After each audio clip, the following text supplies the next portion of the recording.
Fact number 1, हाल ही में Madagascar के rain forest में दुनिया का सबसे छोटा सरीसृप खोजा गया है। इसका नाम है ब्रुक्सिया नाना। ये एक गिरगिट है। इसका आकार कितना है जानते हो? सिर्फ 24 मिलीमीटर से 29 मिलीमीटर के बीच। लेकिन फोटो में देखने पर यह थोड़ा बड़ा लगता है ना? असल में इसका आकार एक सूरजमुखी के बीज के बराबर होता है। हालांकि ये प्रजाति विलुप्त होने के कगार पर भी है। Fact number 2, bio hacking. ये बायो हैकिंग क्या है? ये एक प्रक्रिया है जिसमें कुछ खास केमिकल्स को हमारे शरीर में डालकर अंगों की कार्य क्षमता बढ़ाई जाती है। सीधे शब्दों में कहें तो ये हमारी आयु बढ़ाने की तकनीक है। अमेरिका के एक बिजनेसमैन डेव एस्प्रे एक खतरनाक प्रयोग कर रहे हैं। वह अपनी आयु 180 साल तक बढ़ाना चाहते हैं। इसके लिए उन्होंने 2 खतरनाक प्रक्रियाएं अपनाई हैं। पहली है कोल्ड क्रायोथेरेपी। इसमें शरीर को एक चैम्बर में रखकर नाइट्रोजन लिक्विड के जरिए बहुत ठंडे तापमान में रखा जाता है। दूसरी प्रक्रिया है बोन मैरो। यह बोन मैरो क्या है?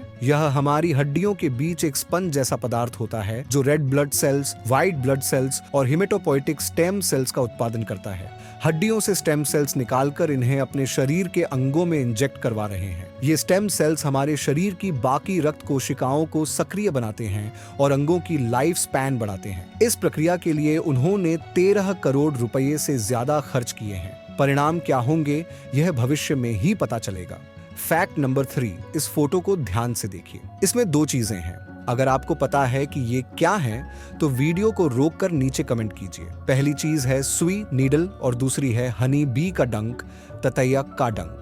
देखा आपने? हनी बी का डंक सुई की तुलना में कितना पतला होता है। शायद यही वजह है कि इसका दर्द भी इतना ज्यादा महसूस होता है। फैक्ट नंबर 4, एक ट्रक ड्राइवर था। वह कई वर्षों तक एक ही लंबे रास्ते पर यात्रा करता रहा। इतने सालों तक ड्राइविंग करते हुए सूरज की रोशनी हमेशा ड्राइवर की एक ही तरफ पड़ती थी। अब उसका चेहरा कैसा दिखता होगा? यही इस फोटो में दिखाई देने वाले व्यक्ति के चेहरे की दाईं ओर झुर्रियां पड़ गई हैं। ये वही हिस्सा है जो 28 साल तक ड्राइविंग के दौरान सूरज की रोशनी से प्रभावित हुआ। दूसरी तरफ जहां सूरज की रोशनी नहीं पड़ी वहां उसकी त्वचा सामान्य है।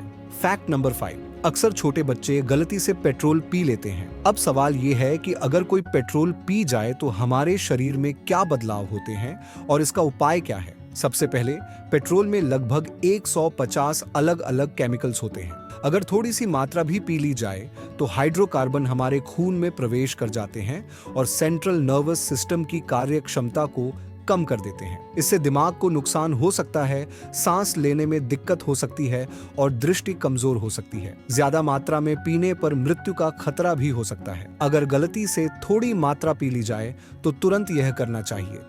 मुंह को पानी से साफ करें। हर 15 मिनट में 1 से 2 लीटर पानी पिएं जब तक कि मूत्र पूरी तरह साफ न हो जाए। सिगरेट से कम 2 से 3 दिन तक दूर रहें। शराब से कम 24 घंटे तक परहेज करें। इस स्थिति के लिए कोई विशेष दवा उपलब्ध नहीं है।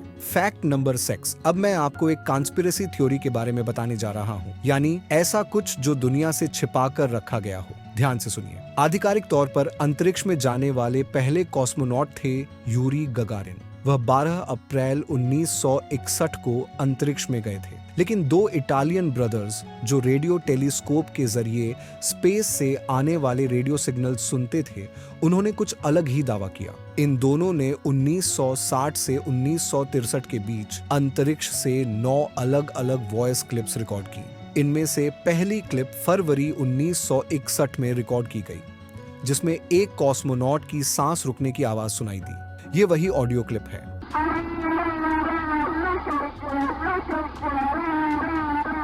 इतना ही नहीं, 1963 में उन्होंने एक और सिग्नल रिकॉर्ड किया। ये और भी चौंकाने वाला था। इसमें एक महिला कॉस्मोनॉट मदद मांगते हुए मर रही थी। ये वही ऑडियो क्लिप है।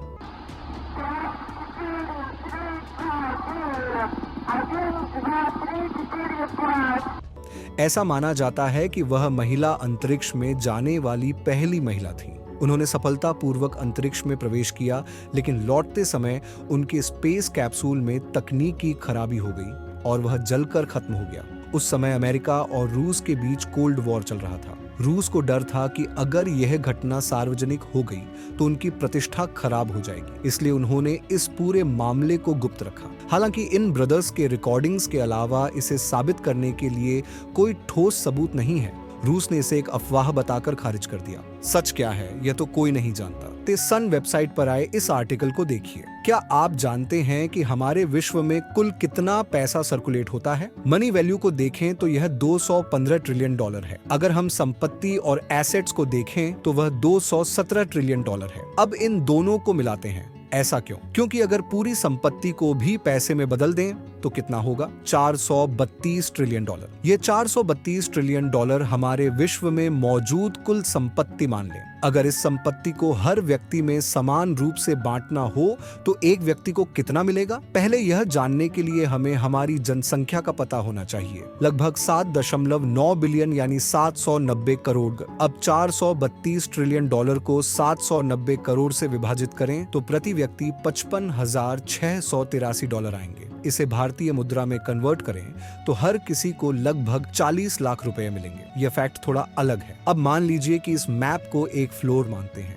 इस दुनिया की जनसंख्या के अनुसार इस फ्लोर पर कुछ कमरे बनाने हैं। हमारी जनसंख्या के हिसाब से जिस देश की जनसंख्या जितनी अधिक होगी उस देश के लिए उतना बड़ा कमरा बनाना होगा। तब मैप ऐसा होगा। भारत और चीन सबसे ज्यादा जगह घेर लेंगे, है ना? क्योंकि सबसे ज्यादा जनसंख्या भी तो हमारे इन्हीं दो देशों में है। यह इमेजिनेशन आर्टिस्ट लवसाकी का है, एक क्रिएटिव आइडिया। मनुष्य मंगल ग्रह पर जाएंगे, इसमें कोई शक नहीं है। हमने कई वीडियो देखे हैं और निकट भविष्य में वे वहां पहुंचेंगे। लेकिन अगले 50 वर्षों में मंगल ग्रह पर नवजात बच्चे का जन्म होगा, यह निश्चित है। जैसे ही पहला मार्शियन जन्म लेगा, असली समस्या शुरू होगी। नेशनल ज्योग्राफिक चैनल पर आए इस आर्टिकल को देखिए। क्या इंसान मंगल ग्रह पर बच्चे पैदा कर सकते हैं? ये आपकी सोच से ज्यादा मुश्किल हो सकता है। जब भी हम इंसानी प्रणाली को भूलकर केवल तकनीक कहते हैं, मंगल पर भविष्य की तकनीकें असफल हो सकती हैं। आखिरकार वहां बढ़ने वाले भी तो इंसान ही हैं। इस मानव शरीर पर सबसे अधिक प्रभाव डालने वाले कारक क्या हैं? एक ग्रह की ग्रेविटी, मैग्नेटिक फील्ड और एटमॉस्फेयर। क्या आप जानते हैं कि अंतरिक्ष में एस्ट्रोनॉट्स 2 इंच तक लंबे हो जाते हैं? क्यों? कम ग्रेविटी की वजह से। लेकिन जब वे अंतरिक्ष से पृथ्वी पर लौटते हैं तो 10 दिनों के भीतर वे 2 इंच फिर से घट जाते हैं, पृथ्वी की ग्रेविटी की वजह से। मंगल पर ग्रेविटी बहुत कम होती है। कुछ पीढ़ियों के बाद मंगल पर म्यूटेशन निश्चित है। वहां के लोग मंगल की ग्रेविटी और वातावरण के अनुसार म्यूटेशन करेंगे। आज हम मनुष्यों जैसे दिखते हैं, 3-4 पीढ़ियों के बाद मंगल के मनुष्य वैसे नहीं दिखेंगे। यह सब जेनेटिक म्यूटेशन के कारण होगा। मंगल की ग्रेविटी पृथ्वी की ग्रेविटी की तुलना में केवल 1/3 है। इस कारण हमारी हड्डियां काफी मजबूत होती हैं, लेकिन मंगल पर हड्डियां बहुत कमजोर होंगी। पृथ्वी के वातावरण में अधिक मात्रा में नाइट्रोजन और ऑक्सीजन होती है, जबकि मंगल पर कार्बन डाइऑक्साइड। मंगल पर पैदा होने वाले लोग 3-4 पीढ़ियों के बाद दृष्टि संबंधी समस्याओं का सामना करेंगे। वे दूर की चीजें नहीं देख पाएंगे। और अगर वे मंगल पर 3-4 पीढ़ियों के बाद पृथ्वी पर आने की कोशिश करें तो क्या होगा? उनकी हड्डियां पृथ्वी की ग्रेविटी को सहन नहीं कर पाएंगी और टूटने की संभावना रहेगी। इसका मतलब यह है कि जैसे हम किसी अन्य ग्रह पर जाते समय स्पेस सूट पहनते हैं, वैसे ही मंगल पर पैदा होने वाले लोगों को भी अगर वे पृथ्वी पर आना चाहें तो स्पेस सूट पहनना अनिवार्य होगा। अगर आप मीम्स देखते हैं तो निश्चित रूप से आपने इस खूबसूरत चेहरे को कहीं न कहीं देखा होगा। यह व्यक्ति सोशल मीडिया पर फेमस पोस्ट्स के नीचे मजेदार कमेंट्स करता है और ट्रोलर्स को अपने रिप्लाई से ट्रोल कर सकता है। उसका नाम है एक्सेवियर। अब सवाल ये है, आप में से कितने लोग असली जेवियर को जानते हैं? और जेवियर शब्द की उत्पत्ति कैसे हुई? उसकी शक्ल देखकर क्या लगता है? ऐसा लगता है कि वह भारत से है। लेकिन जेवियर कई साल पहले भारत छोड़कर अमेरिका चला गया और फिर कभी वापस नहीं आया। एक्सेवियर का असली नाम है पकालू पप्पीटो और उसके ट्वीट्स के अनुसार उसकी उम्र 69 साल है। लेकिन सच्चाई यह है कि वर्तमान में सोशल मीडिया पर असली एक्सेवियर मौजूद नहीं है। उसके बारे में कई तरह की कहानियां हैं, लेकिन सबसे ज्यादा सर्कुलेट होने वाली कहानी यह है। 2013 में पकालू पप्पीटो ने अपने एक दोस्त के साथ शर्त लगाई थी कि वह 2 दिनों में अपने ट्विटर अकाउंट पर फॉलोअर्स बढ़ा लेगा। इसके लिए उसने एक्सेवियर नाम का एक पेज बनाया। इस नाम से वह कई सोशल मीडिया पोस्ट्स पर मजेदार कमेंट्स करता था। उसका ट्विटर अकाउंट तब 8 लाख फॉलोअर्स तक पहुंच गया था और फेसबुक पर 5 लाख। लेकिन ट्विटर और फेसबुक ने उसका अकाउंट ब्लॉक कर दिया। फिर भी उसके किए गए कमेंट्स बहुत फेमस हो गए। आज तक उसके नाम पर कई पेज बनाए गए हैं। यही एक्सेवियर की कहानी है। इस वीडियो को देखने के लिए धन्यवाद। कृपया सब्सक्राइब करें।